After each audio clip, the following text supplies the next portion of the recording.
Notre organisation Cité et gouvernements locaux unis d'Afrique est l'organisation faîtière représentative des 51 associations nationales de collectivités territoriales qui opèrent sur le continent et de 2000 villes et territoires adhérents directs à notre organisation. Nous souhaitons que cette structure soit à la hauteur des attentes de nos membres.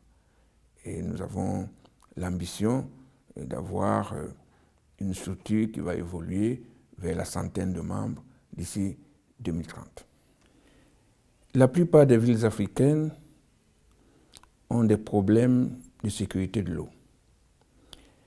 Ces problèmes sont bien sûr différents selon la zone climatique où l'on se trouve. La plupart des villes qui sont sur le pourtour méditerranéen ou sur la bande sahélo-sahélienne sont toutes en stress hydrique.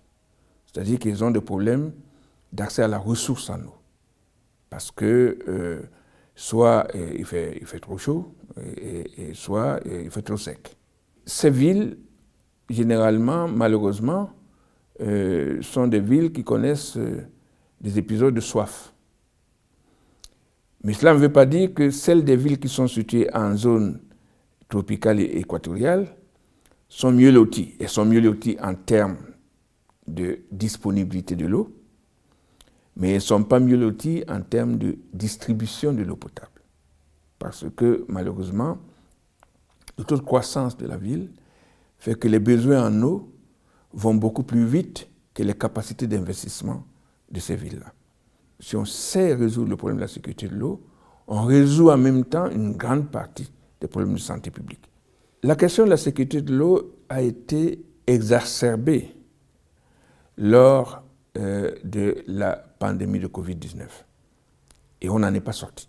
La pandémie a montré qu'une des manières de lutter contre cette maladie, c'était de se laver les mains régulièrement.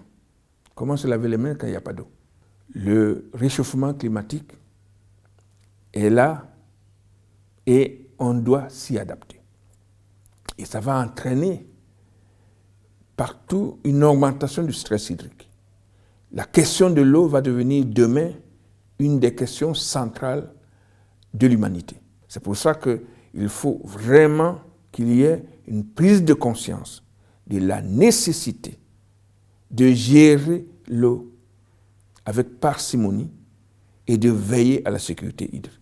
Ce que nous voulons faire, c'est que on donne aux maires et aux dirigeants des collectivités territoriales la possibilité de s'exprimer sur les différents thèmes retenus pour le Forum de l'eau, à savoir la sécurité de l'eau, à savoir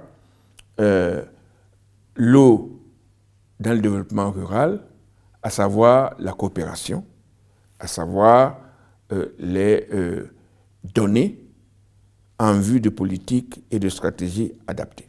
La table ronde des élus sur la sécurité de l'eau, et j'ajoute sur la gouvernance de l'eau, vient de ce qu'on a constaté lors d'une étude que nous avons conduite, nous, CGLU Afrique, avec l'OCDE, sur la gouvernance de l'eau en Afrique. Nous avons conduit une enquête sur 36 villes. Et on s'est aperçu que sur ces 36 villes, il y avait une différence importante d'implication des collectivités territoriales dans la gestion de l'eau.